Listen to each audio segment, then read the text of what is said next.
और आपका channel free coaching centre को सब्सक्राइब करें और बेल की घंटी को ऑन करें ताकि आने वाली हर वीडियो आपको टाइम पे मिलती रहे।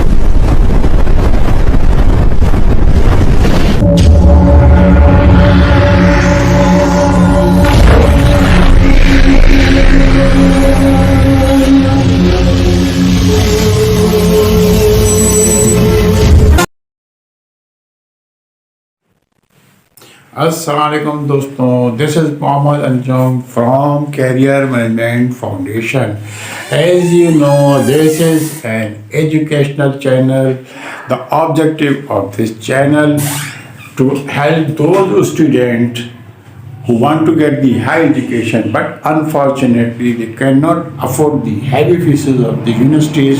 So this channel will help all those students who want to get the high education, but due to the unaffordability of the fees, they cannot pay the fees, they cannot continue their education. We will help them and will help them to make him a part of the society. So you are requested to please subscribe this channel. This is an educational channel, not entertainment, not game, not cricket channel. But we request you please subscribe this channel, share to others, and give us your comments. We need your comment for improvement of our channel. Please comment and like the channel for subscribe the channel for the help of those students who want to get the high education. So today we have a class about the bank reconciliation. As already we have taken one class about bank reconciliation, we have detailed discussed in our previous video about the bank reconciliation.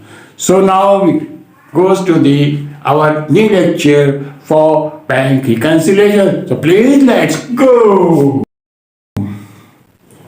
Bank reconciliation. In our last class, we studied about the bank reconciliation, that what is the bank reconciliation, what is the bank statement and bank cash book, and the nature of the cash book and the bank statement. And we studied about the feature of the bank statement. We studied what are the reasons of the differences in the bank statement and the cash book, and how we resolve these issues. So in detail, as you know, we have already discussed about that. In our previous class, we discussed in detail about the bank reconciliation. What is the bank reconciliation? Bank reconciliation is the process of the comparing the data of the bank statement and the cash book. What is the bank statement? We studied in our last video that the bank reconciliation is the process of the comparing the data of the bank statement and the cash book and find out the reason, find out the missing entry, find out the mistake between these two statements. It is the reconciliation of the bank statement. Then इसके बाद हमने देखा कि इसमें कौन कौन सी ऐसी reason होती हैं जिसकी वजह से बैंक स्टेटमेंट में डिफरेंस आते हैं. इसमें एक वजह होती है आपने चेक इशू कर दिया है किसी पार्टी को, वेंडर्स को पेमेंट कर दी है, लेकिन अभी वेंडर ने चेक बैंक में जमा नहीं कराया है, क्लियर नहीं कराया है, आपकी बुक से वो चेक निकल चुका है, तो that will be the difference. The another difference, कोई चेक आपने बैंक में जमा कराया है, डिपॉजिट कराया है, तो वो चेक अभी तक बैंक ने क्लियर नहीं किया है, लेकिन उस चेक को आप अपनी बुक्स में ले चुके हैं. इसी तरह कुछ चार्जेस बैंक ने डेबिट कर देता है, एलसी चार्जेस, बैंक चार्जेस या चेकबुक चार्जेस या पे ऑर्डर चार्जेस या डिमांड ड्राफ्ट चार्जेस, इस तरह, या इंटरेस्ट, मार्कअप या लोन की रीपेमेंट्स, मुख्तलिफ किस्म की चीज़ें बैंक डेबिट कर देता है.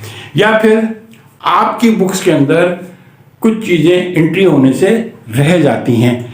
मतलब बैंक ने डेबिट कर दिया, आपने रिकॉर्ड नहीं किया, या बैंक ने क्रेडिट कर दिया, वो आपने रिकॉर्ड नहीं किया. कुछ गलतियां भी हो सकती हैं. अगर बैंक ने आपने चेक इशू किया 36,390 और बैंक ने उसको क्रेडिट कर दिया 36,390 से, तो that will be the difference. तो ये सब हमने अपने लास्ट क्लास में डिटेल में पढ़ा था। अब हम इस बैंक रिकंसिलिएशन को एग्जाम्पल के जरिए करते हैं कि बैंक रिकंसिलिएशन बनता कैसे है। इसकी हम एक एग्जाम्पल देख लेते हैं कि बैंक रिकंसिलिएशन बनता कैसे है। तो आपके पास जैसे स्क्रीन में सवाल नजर आ रहा है कि बैंक रिकंसिलिएशन की ट्रांजैक्शंस कुछ दी हुई हैं, इसको हमें कंपेयर करना है, चेक करना है कि बैंक स्टेटमेंट कैसे बनता है। पहले लिखा हुआ है, आप देखेंगे, balance as per bank statement of June 30, 2020 14,750। तो बैंक रिकंसिलिएशन बनाने के लिए हम क्या करेंगे, दो कॉलम बना लेंगे, कैश बुक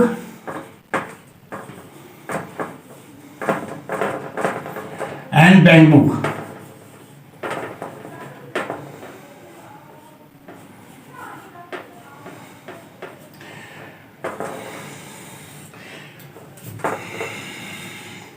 ये कैश बुक है, ये बैंक बुक है, ठीक है। ये दो कॉलम हम बना लेंगे। इसके बाद यहां पे हम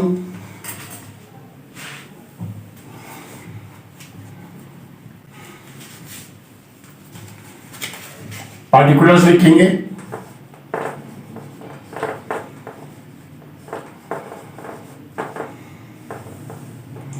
अब पहला ट्रांजैक्शन जैसे सवाल में है, balance as per bank statement on 30 June 2022।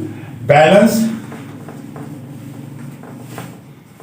As per bank statement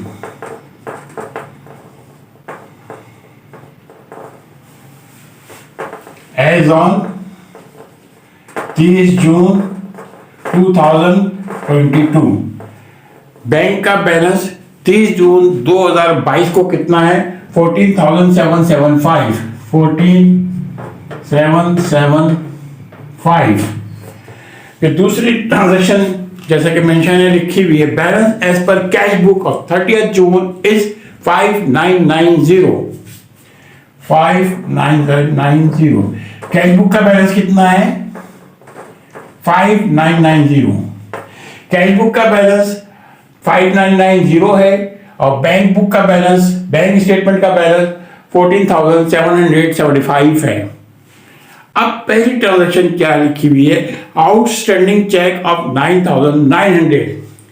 outstanding cheque 9,900। इसका मतलब ये है कि ये चेक आपने अपनी बुक्स से इशू कर दिए हैं, लेकिन ये आउटस्टैंडिंग है और अभी बैंक स्टेटमेंट में क्लियर नहीं हुए हैं।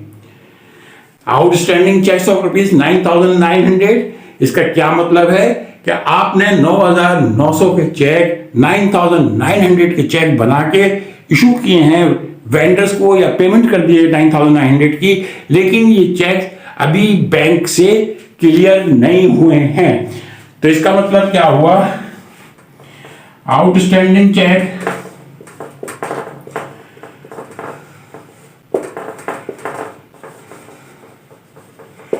आउटस्टैंडिंग चेक कितने हैं, 9,900 के। ये बैंक स्टेट आपकी बुक्स में से निकले हुए हैं, लेकिन बैंक स्टेटमेंट में से नहीं निकले, तो ये लेस होंगे। 9,900 ये लेस हो जाएंगे। 9,900 के चेक आउटस्टैंडिंग है, जो कि आपकी चेक बैंक बुक से निकल गए हैं, लेकिन अभी बैंक स्टेटमेंट में नहीं अपीयर हुए हैं, बैंक स्टेटमेंट में नहीं निकले हैं, ये निकलना बाकी हैं। इसलिए जो बैंक का बैलेंस है 14,775, इसमें से हम इसको माइनस करेंगे। Number 3, outstanding deposit was made on 30th June not shown by bank by rupees 15,700। यानी एक चेक डिपॉजिट कराया है 15,700 का 30 जून को, जो कि आपने अपनी बुक्स में नोट रिकॉर्ड कर लिया है, लेकिन बैंक स्टेटमेंट में अभी तक नहीं आया है। यानी कि आपने एक चेक डिपॉजिट कराया है 15,700 का, तो वो आपने इस बैंक बैलेंस के अंदर इसका इम्पैक्ट मौजूद है, लेकिन क्योंकि अभी बैंक स्टेटमेंट में वो नहीं आया है, 30 जून को जमा कराया है और 30 जून का बैलेंस है, वो अभी क्लियर नहीं हुआ है और अभी बैंक स्टेटमेंट में नहीं आ रहा है, इसलिए deposit cheque not shown by bank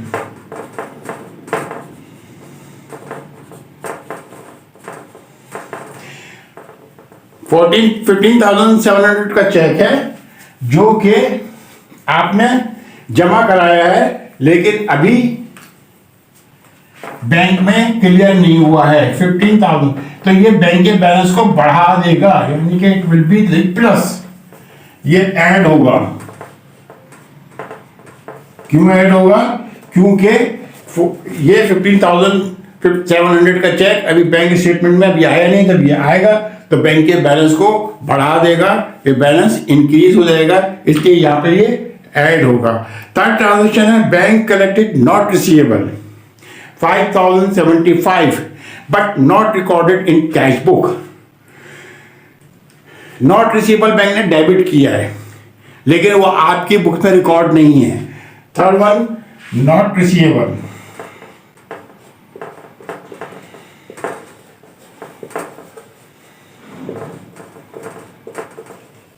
bank ने डेबिट कर दिया है, यानी कि इधर इसका इंपैक्ट आ गया है, लेकिन अभी बैंक कैश बुक में आपके इंपैक्ट मौजूद नहीं है, आपने कैश बुक में नहीं लिखा है। 5,075 रुपीज, 5,075 रुपीज आपकी कैश बुक में नहीं है,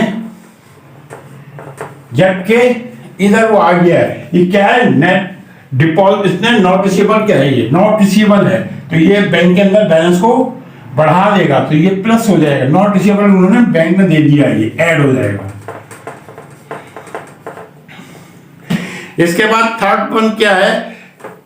cheque deposit by customer directly into the bank, bank में डायरेक्ट कस्टमर ने ऑनलाइन ट्रांसफर कर दिया है बैंक के अंदर 8,000 रुपीज, लेकिन क्योंकि आपको पता ही नहीं था, वो डायरेक्ट ऑनलाइन जमा कराया है कस्टमर ने, आपको पता नहीं था। जब बैंक स्टेटमेंट आया तो आपको पता चला कि 8,000 इसके अंदर क्रेडिट हुआ है, तो वो आपकी बुक्स में नहीं है, उस बुक्स में अपने पास उसको नोट करेंगे, एंट्री बनाएंगे 8,000 cheque deposit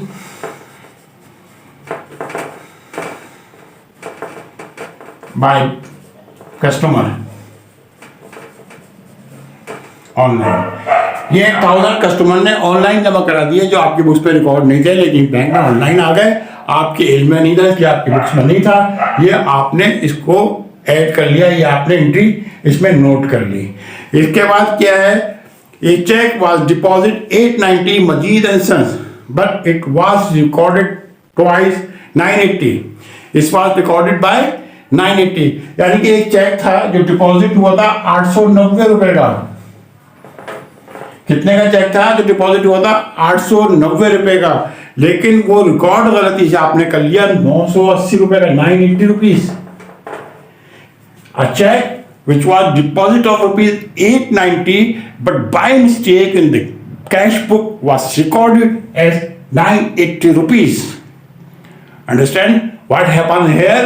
A check was deposit of rupees 890, 890 rupees का चेक डिपॉजिट हुआ, but by mistake it was recorded in the cash book by rupees 980. It was recorded of rupees 980. So that will be the difference, error of rupees 50. तो it will be corrected by rupees 50. तो ये less होगा error. ये error है जो कि 50 rupees की आपसे हुई है, कैश बुक के अंदर गलती हो गई है 50 रुपीज से, 890 चेक को आपने 980 से रिकॉर्ड कर लिया, तो ये 50 रुपए से 50 रुपीज से आपने एक्सेस रिकॉर्ड कर लिया, तो ये 50 रुपीज माइनस हो जाएंगे। ठीक है, राइट, यू आर विद बस, मेरे साथ है, समझ में आ रही है? यानी एक चेक था 890 रुपीज का जो हमने गलती से 980 रुपीज का रिकॉर्ड कर लिया, यानी कि हमने 50 रुपीज एक्सेस रिकॉर्ड कर लिया, तो हम वो 50 रुपीज माइनस कर देंगे। इसके बाद cheque of rupees 2000 was written by bank due to not sufficient fund and not recorded in the cash book. एक चेक आपने डिपॉजिट कराया था कस्टमर का 2000 का, वो बैंक ने वापस कर दिया, रिटर्न कर दिया। एक चेक 2000 का आपने जमा कराया था बैंक में, लेकिन वो बैंक ने वापस कर दिया, रिटर्न कर दिया 2000 का कि कस्टमर के अकाउंट में पैसे नहीं है। तो वो आपके इल्म में नहीं था, वो आपकी बुक्स में नहीं आया, तो वो यहाँ पे हम 2000 माइनस करेंगे। रिटर्न चेक,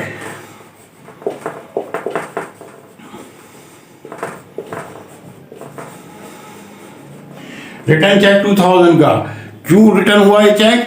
आपने एक चेक डिपॉजिट कराया था 2000 का, जो सब इसमें प्लस हुआ है वो, लेकिन क्योंकि वो रिटर्न कर दिया बैंक ने, या उसके कस्टमर के पास फंड में अकाउंट में पैसे नहीं है, वो रिटर्न हो गया, तो हमको ये एंट्री रिवर्स करनी पड़ेगी। Return cheque by ₹2000। ठीक है। इसके बाद क्या है? इसके बाद है 4000 dividend collected by the bank but not recorded in the cash book. 4000 dividend collect किया है बैंक ने, तो वो 4000 इसके अंदर आप रिकॉर्ड करेंगे।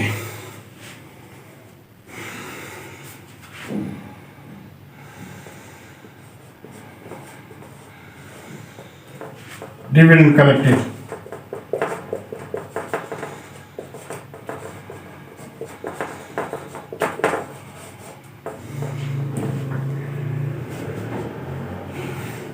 फिर क्या है last one? Bank charges 400 was debited by the bank. Bank ने बैंक चार्जेस 400 रुपए डेबिट कर दिए हैं। ये डिविडेंड जो है वो ऐड होगा, ये डिविडेंड ऐड होगा। इसके बाद क्या है? बैंक ने 400 रुपए बैंक चार्जेस के डेबिट किए हैं। मुख्तलिफ किस्म के चार्जेस हो सकते हैं, वो चेकबुक चार्जेस भी हो सकते हैं, पे ऑर्डर चार्जेस भी हो सकते हैं, एलसी चार्जेस भी हो सकते हैं। तो 400 रुपीज बैंक ने as a bank charges debit किए हैं, जो कि आपने रिकॉर्ड नहीं किए हुए थे। तो ये 400 ये लेस हो जाएंगे, बैंक चार्जेस 400 लेस हो जाएंगे। अब जब इन सबको और इन सबको टोटल करेंगे तो आप देखेंगे कि इन दोनों का टोटल सेम आएगा, विच इज 20,575।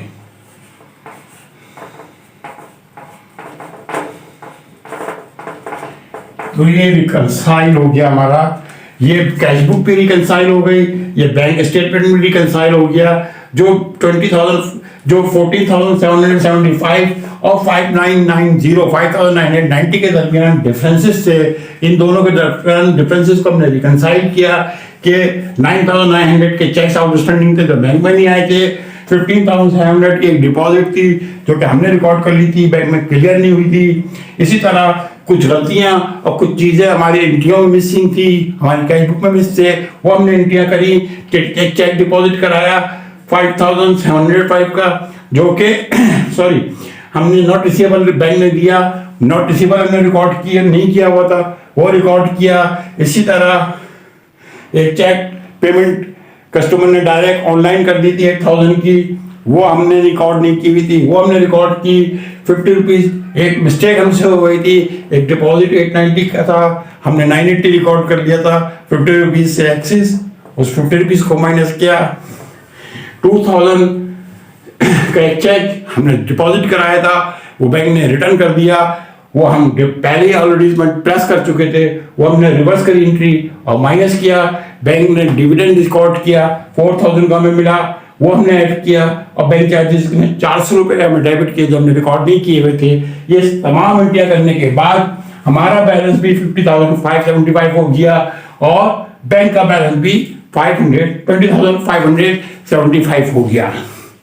तो इस तरह बैंक रिकंसिलिएशन में दोनों स्टेटमेंट को कंपेयर किया जाता है और चेक किया जाता है कि इन दोनों के दरमियान क्या एंट्रियां मिस हैं, क्या गलतियां हुई हैं, या क्या चीज़ें रह गई हैं। तो इस तरह हम एक सवाल अगली क्लास में और करेंगे।